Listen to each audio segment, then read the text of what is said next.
She stood on the splintering platform beneath the bone-white sky, her veil already collecting dust. The train had hissed away 15 minutes ago, leaving behind the scent of coal, a half-rotted apple core near her boot, and the remains of a promise that had never meant to be kept.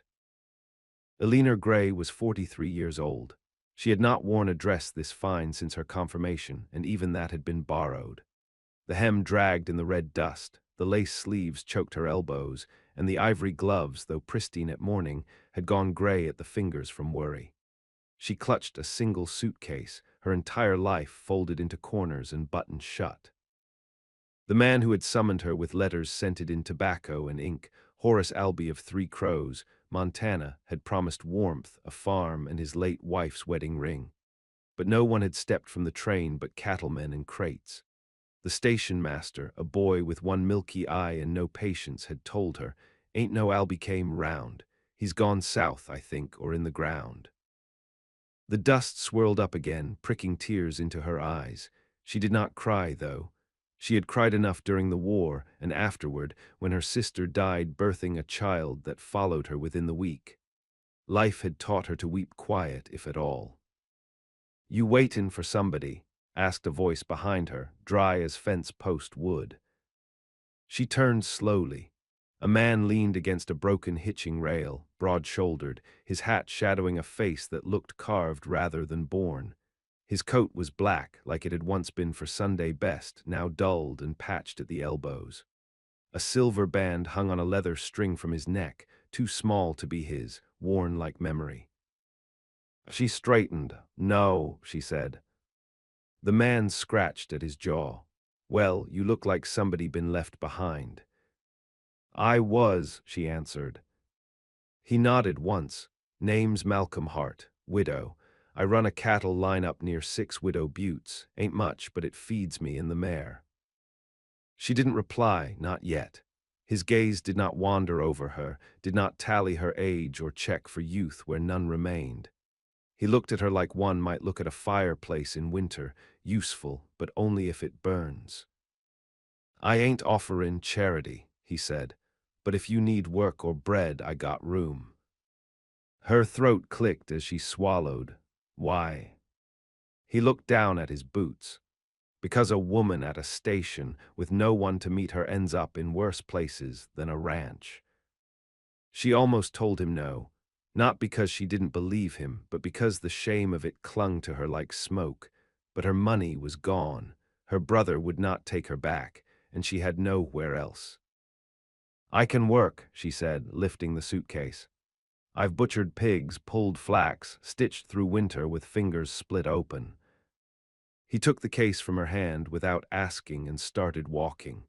She followed, veil blowing sideways. The town behind her held only one street and too many watching eyes. No one said goodbye.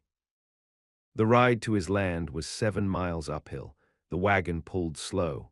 Elena sat beside him in silence. Her dress bunched beneath her, corset stabbing into her ribs, but she didn't fidget. Hart didn't speak either. The mare moved like she knew the road by heart. "Why'd you come?" he asked finally, not looking over. She debated lying. Instead, she said, "A man wrote me letters. He'd lost his wife. Said he wanted a companion who could cook and read and bury him when the time came." "You answer all your letters." "I answer the ones that sound like they mean what they say." He gave a short laugh. "Then I reckon you got fooled." "So did you," she said, pointing at the ring on his string. That shut him up.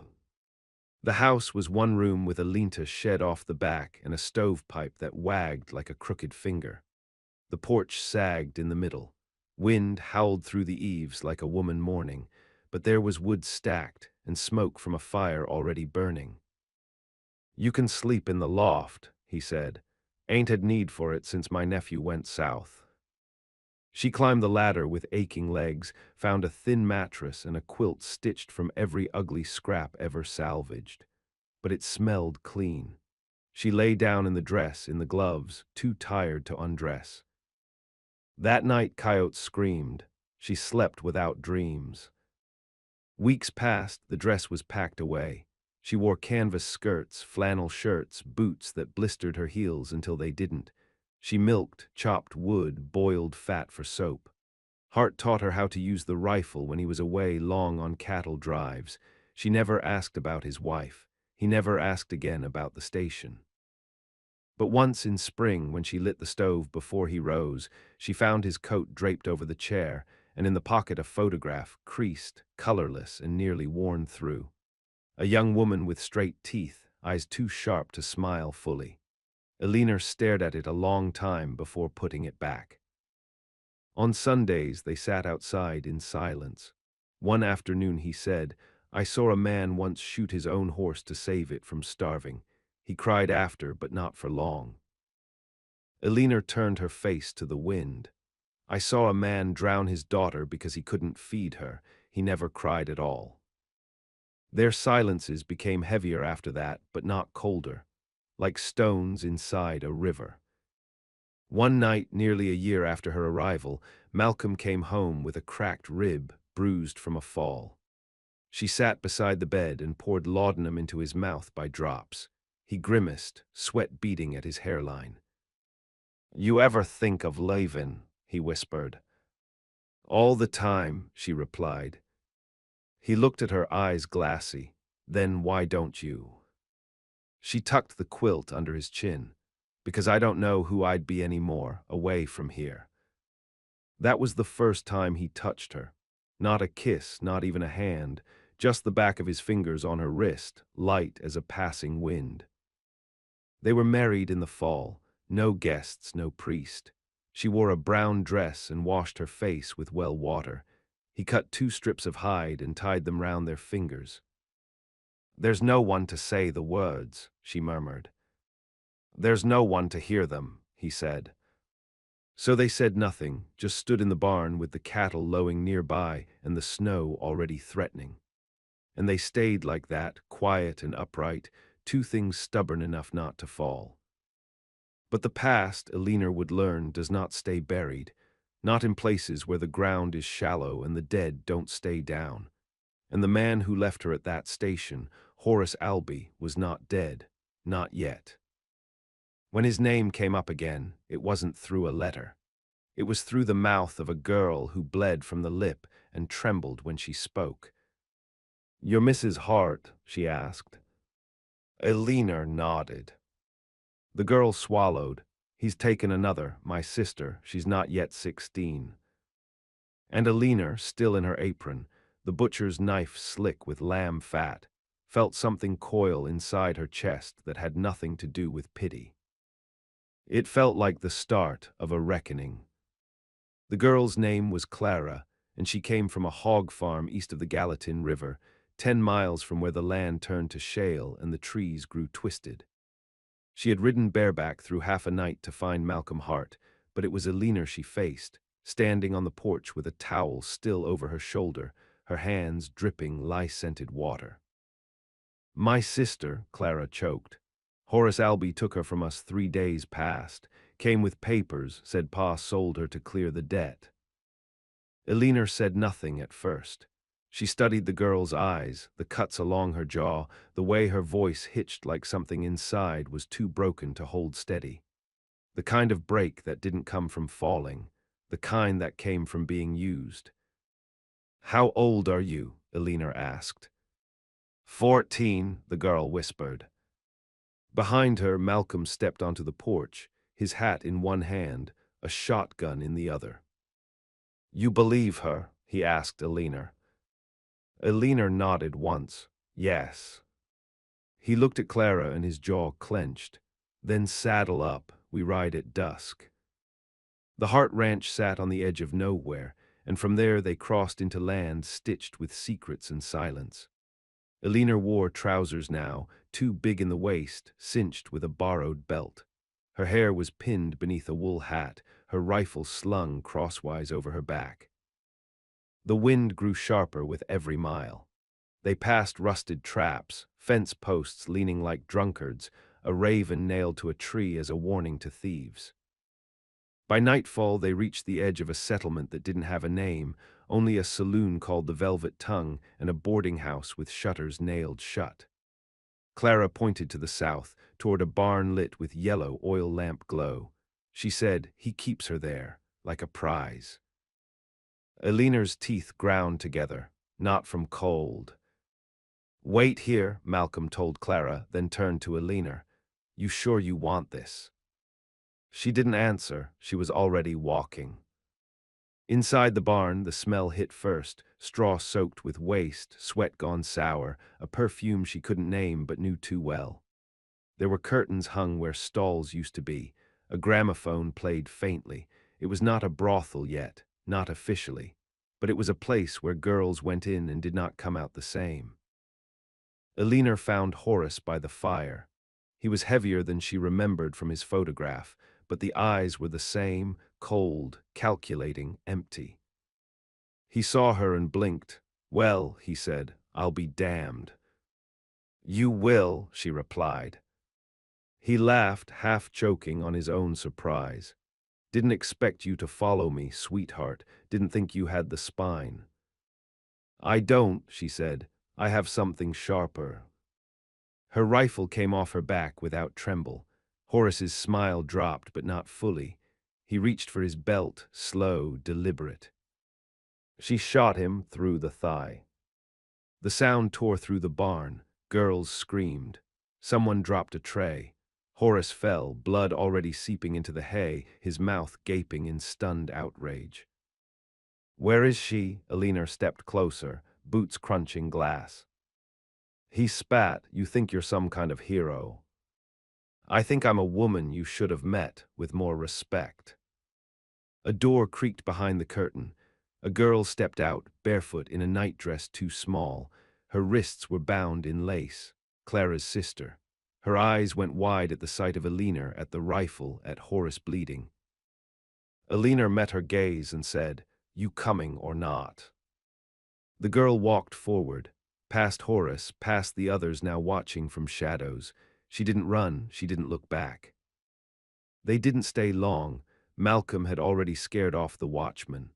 Clara was waiting with the horses, her hands white-knuckled on the reins. When she saw her sister, she cried out and covered her face. Eleanor didn't look back until they were 4 miles out. Then she asked, "You think he'll live?" Malcolm glanced sideways. "Don't know, don't care." They left the sisters at a church halfway to Bozeman. Safe enough for now. On the ride back, Malcolm said, "You're not the woman I thought you were." Eleanor wiped her mouth with the back of her hand. "No, I'm not the woman anyone thought I was." That night she scrubbed blood from the cuffs of her shirt, then lay beside Malcolm in silence. He didn't touch her, but his warmth was there, steady and unflinching. And she didn't dream, not that night. Spring brought sickness to the cattle and wolves to the hills. They fought through it. Eleanor learned how to stitch torn hides and skin a carcass without waste. She trapped rabbits when meat ran thin, and Malcolm taught her how to ride bareback over broken terrain. They didn't speak of the barn, or Horace, or the girl who left with a cut lip and came back wide-eyed. But the quiet between them deepened, became a thing that no longer held pain but understanding. Then one morning, a rider came. A federal badge on his coat, a pistol at his side. "You Eleanor Hart?" he asked. She stepped outside, hair still damp from the basin. "I am." He handed her a paper. "Horace Albies filed a charge, says you attempted to murder him in cold blood." Malcolm stepped beside her. "You bring a warrant." The man frowned. "Not yet, but I will." They watched him ride off, dust curling in his wake. Eleanor turned to Malcolm. "You think he'll try again?" "Oh, he will," he said, "but next time he won't send a man with papers." She nodded. "Then we prepare." They fortified the house, boarded the windows, set traps. Malcolm dug a trench near the ridge and showed her how to sight a rifle from half a mile. Eleanor took to sleeping in her boots, rifle beside the bed. The waiting was worse than the attack. Weeks passed, then a month, then 2. One night, lightning cracked the sky, and the horses screamed. And the man came. Not Horace. 3 of them, all mounted, all drunk. "Where's the bitch who shot my cousin?" one shouted. Alina didn't wait for an answer. She lit the fuse to the fire trap Malcolm had rigged beneath the porch. The blast wasn't loud, but it was enough. One horse screamed and bolted, the others scattered. She stepped out, rifle raised. One man turned. She shot him in the knee. Another raised a pistol. Malcolm put a slug through his shoulder. The third fled, howling. When it was over, Alina lowered the rifle. Her arms shook, not from fear, from the weight of it all, the endless climb. She walked back inside and poured herself a glass of the whiskey they'd been saving for winter. Malcolm watched her, eyes unreadable. "You all right?" She looked at her hands, at the dirt under her nails, the cuts along her knuckles. "No," she said, "but I'm not broken." Outside, the rain began to fall. By the following winter, Alina knew how to shoot a rabbit through the eye from 30 yards, patch a saddle with wire and glue, and cut a man's throat without getting blood on her shirt. She did it in December. The man came at night, alone this time, smarter than the others, quieter. But he'd underestimated the cold, the wolves, and a leaner heart. She caught him near the coop, his knife still wet from killing the mare. He didn't beg, he smiled. "Albie sends his regards," he said. She stepped forward and answered with the blade, smooth and fast across the windpipe. His smile crumpled mid-breath. She buried him under the frost line and salted the earth. Malcolm didn't ask where she'd gone until she came in with the blood-stained coat. He looked once at her face and said nothing, just took the coat and burned it in the stove. That was the night she let him touch her. Not gently, not with ceremony, but with the kind of warmth that burned under skin long denied. They didn't whisper names. They didn't kiss. They moved like storm winds through a canyon, dangerous, fast, inevitable. And in the morning, she was still there. Malcolm never asked her to stop, never said a word when she started collecting names, listening to travelers who passed through the supply store, trading her preserved peaches for information. Albie had moved again, south through Wyoming, into cattle syndicates that bought girls with forged papers.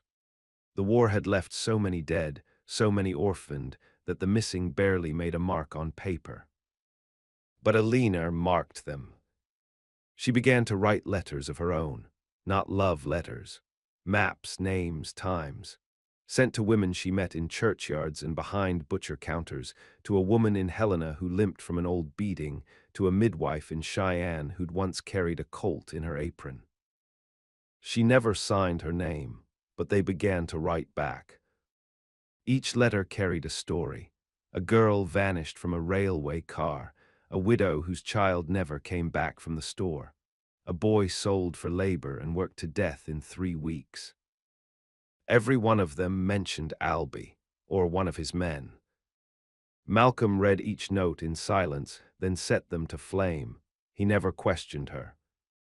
One evening, he stood in the barn brushing the flank of a colt they'd raised from birth.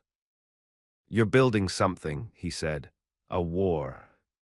Alina leaned against the doorway. "Not a war, a fire." He looked at her, then what am I? The match.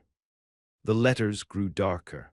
One woman sent a photograph of her daughter, then another of the grave they dug after finding her body in the river.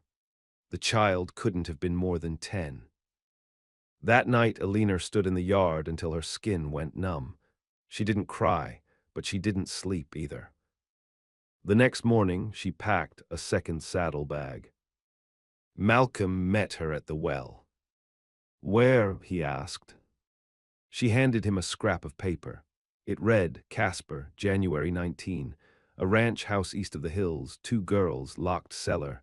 Albie arrives for auction.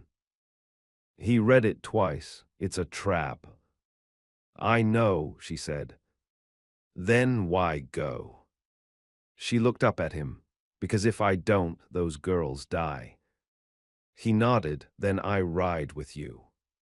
They reached Casper in a snowstorm. Elena dressed as a drover, broad coat, scarf up to her eyes. Malcolm played the part of a whiskey hauler. Their names were fake, their guns were real. The ranch was a two-story house guarded by three men and a dog that barked at shadows. They waited until the auction began. The men were drunk, distracted. Elena slipped through the back, Malcolm circled the front. Inside, the heat was thick, heavy with smoke. She found the cellar door barred and locked. It didn't matter. She shot the hinge.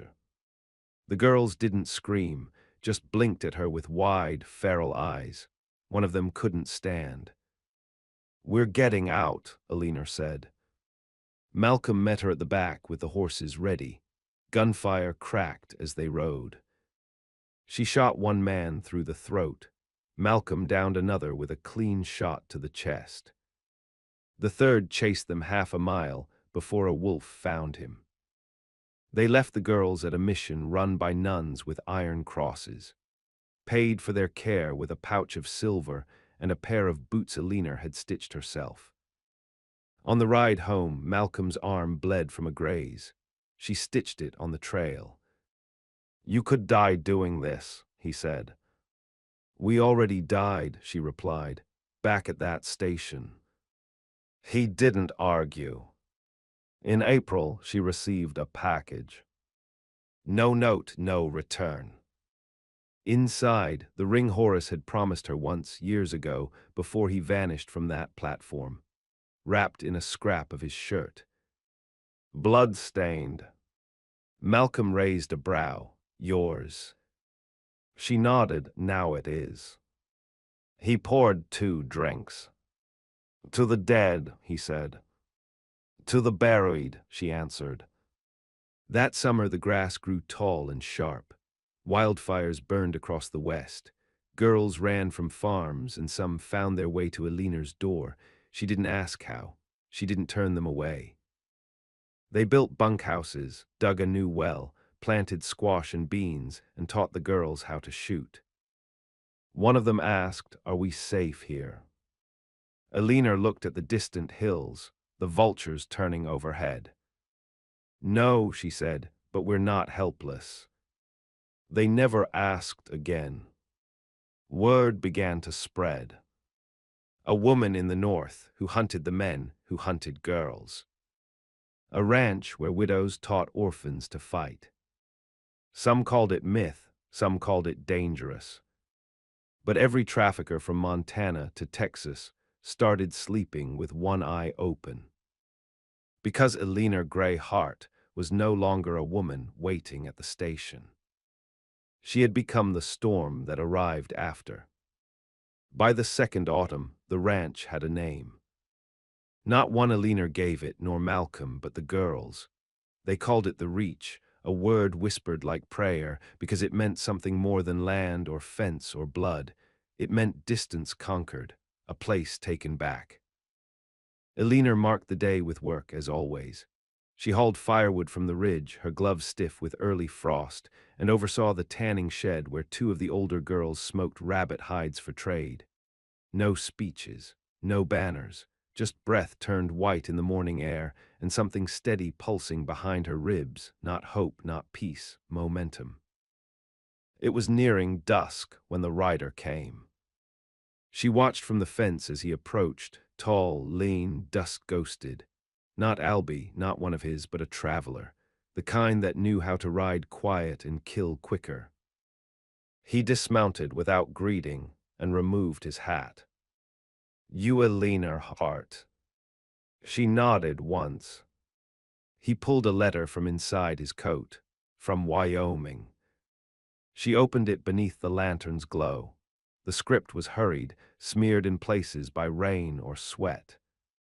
Albie's dead. But his men ain't scattered.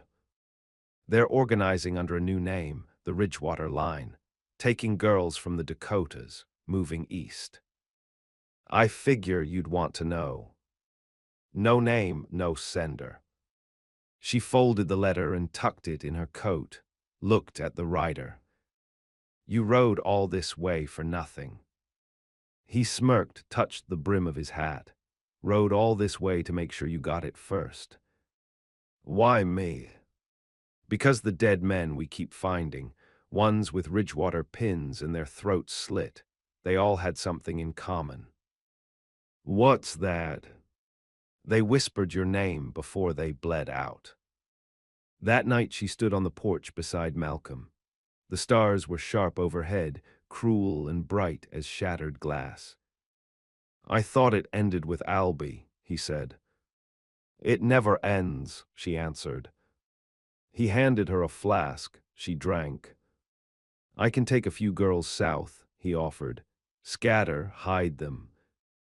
No, she said, we train them, all of them. The ones old enough to shoot, they learn. The rest learn how to vanish. You want to build an army. I want to finish what I started. He didn't argue. He just stood beside her while the cold set in and the dark grew teeth.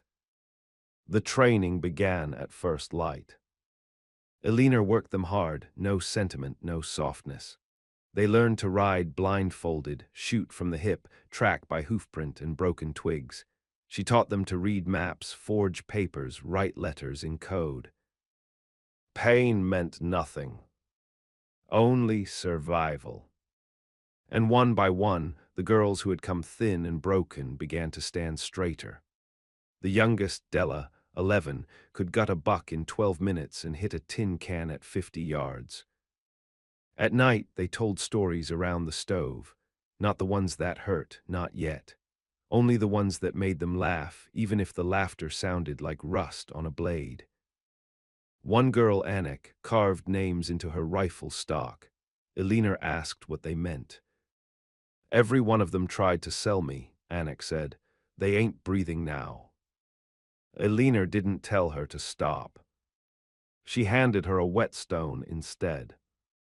It was near Christmas when the Ridgewater Line sent their warning. A girl arrived half dead at the gate, branded, starved, rope burns on her ankles. Pinned to her coat, a note. Next time we take 20. You stay out of the Dakotas, or we burn your reach to the dust. Elena fed the girl broth, then took the note and nailed it to the barn door.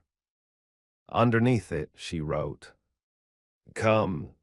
They struck in February. 4 wagons, 12 men, rifles, chains, kerosene. But Elena had planned for this. She let them reach the eastern gate, let them light the first torch, let them laugh. Then she loosed the traps. Bare pits opened beneath their feet, rifles cracked from the silo. Della dropped a man from 30 yards. Anik put a bullet through the knee of the one carrying the matches. Elena moved through the smoke like shadow, knife in hand. When it ended, 9 were dead, 2 ran, 1 was left tied to the oak. She questioned him at dawn. No threats, no yelling, just quiet, patient cruelty. He broke in under an hour. They're gathering in Kansas, he said. New routes, new names, you're making them scared. You should be, she said, and walked away. Malcolm found her in the field after. You're bleeding, he said. She looked down, blood on her wrist. Not hers, it's nothing. You keep this up, he said. There won't be a reach left to protect. She turned to him then, truly turned, and he saw it, what lived behind her eyes now. Something past rage, something carved in the bones. There won't be a world left if we don't burn this out, she said. He didn't speak again for a long while. The spring that followed brought wind, and with it rumors. Girls arriving from Kentucky, Minnesota, even Ohio. Each one with a story, each one with a wound. And still, Alina trained them. Not to hate, to finish.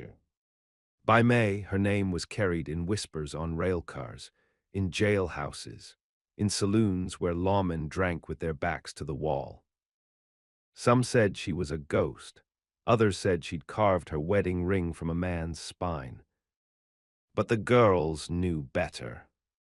She was a woman, one who'd waited once at a station in a white dress, one who had buried that woman in the cold earth, and risen, knife in hand.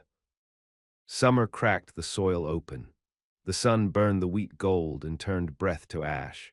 By July, the Reach was a fortress in everything but name. They'd carved trenches behind the northern ridge, strung bells on wire, built hidden compartments under the bunkhouses to smuggle girls out if need came. The river that once brought traders now brought runners, girls with no name, scars like maps, and nothing left but fight.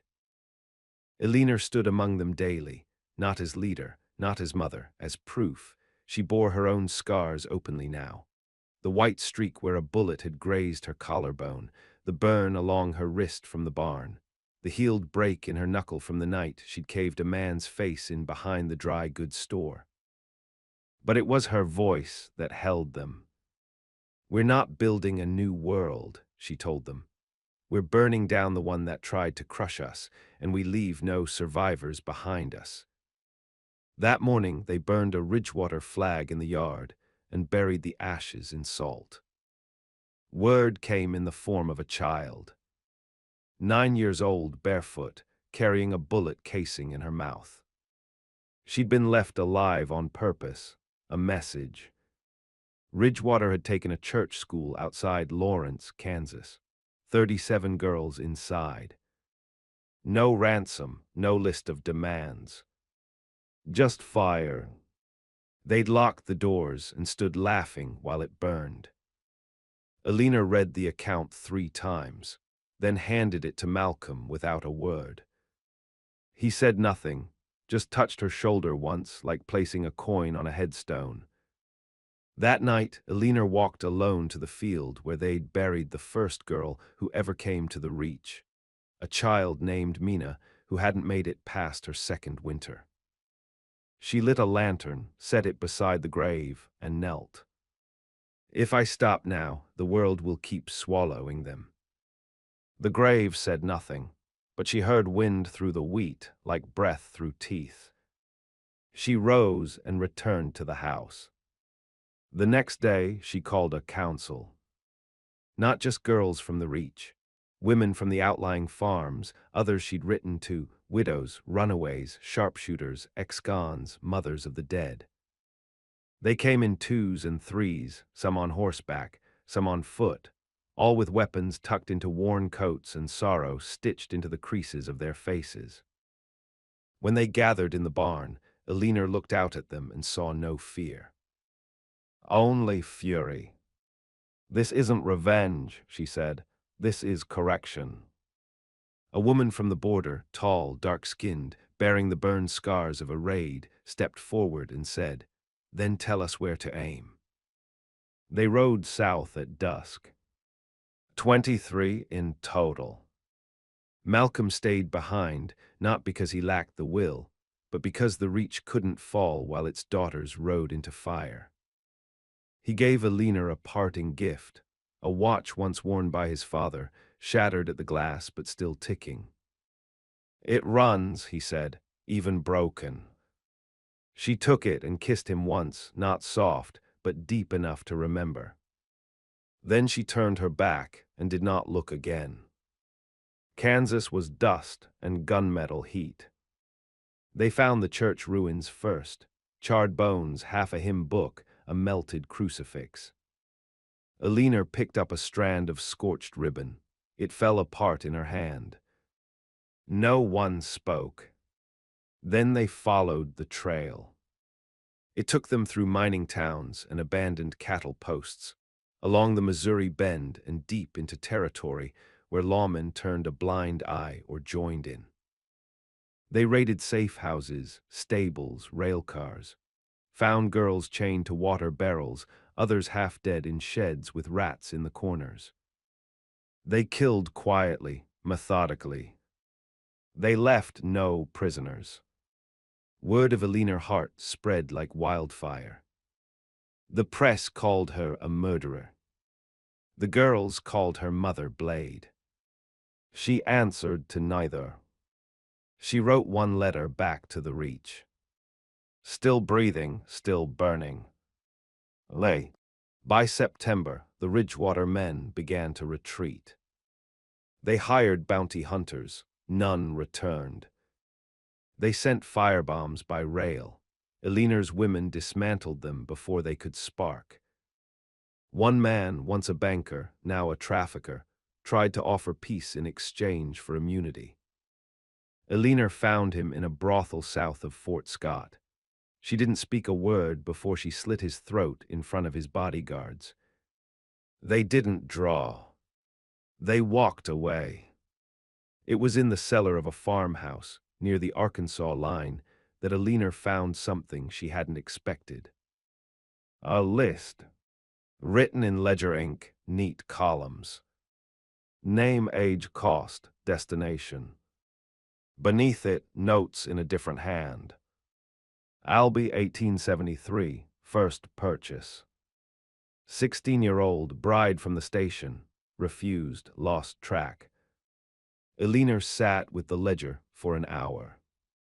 She traced her name, not written but implied. She was their mistake, the bride that ran wrong, the one that didn't vanish. She closed the book and lit it with the lantern's flame. When the others asked why she burned it, she only said, "Because I remember every name already." They returned north in silence. Not because they had failed. Because they were not finished. Ridgewater was broken, not buried. Its roots still curled beneath the skin of the country. Back at the Reach, the girls greeted them like ghosts returned. Malcolm stood waiting. She walked to him and placed her hands on either side of his face. He didn't ask what she'd done. He already knew. That night, she sat with the girls in the yard. They had grown taller, stronger, some already taught others. A few had taken new names, ones they'd chosen themselves. Alina looked around at them and saw something she had never dared to dream. Legacy. And still the fire in her belly did not dim. Not yet. Because there was still one man left alive. The one who had started it all. The one who had built the first chain. And she would find him. The name came in winter, carved into a sapling behind a hanged man's boots. Alina found it on a scouting ride, alone, riding the far ridge while the rest hunted deer. The man had frozen to the branch, eyes pecked out, snow crusted thick in his beard. Pinned to his coat was a note torn from a hymn book. He lives in the White House past the Red River Bend. Name's Ezekiel Gratch. Alina had never heard it spoken aloud, but the name pulled something cold from her stomach, something older than Albee, older than even the station where she'd waited in her wedding dress. She remembered a letter long before the veil, before Montana, written in firm, tight script, offering a job as governess to a merchant's niece. Nebraska Territory, summer of '71. She'd written back and never received an answer. 2 weeks later, her cousin vanished on the same route, found near the banks, torn and emptied. That name had never surfaced in the hunt. Until now. She told no one. Not Malcolm, not the girls. She packed light, rifle, rope, water, the broken watch. Left a note, "Don't follow. This is old blood." She rode at night, slept in barns, crossed rivers blind. Every step toward Gratch hollowed her, made her leaner, made her heart beat quieter. It was 6 days before she saw the house. It sat on a bluff above a rust-colored stream. its shutters white and pristine, porch swept clean, smoke rising calm from the chimney. Like a man who'd never known guilt. She left the horse half a mile off and approached on foot. Snow muffled her steps. She saw no guards. No dogs. Only the wind. She slipped through the orchard, around the barn, up the porch stairs, and knocked once. Not because she had to. Because she wanted to look him in the eye.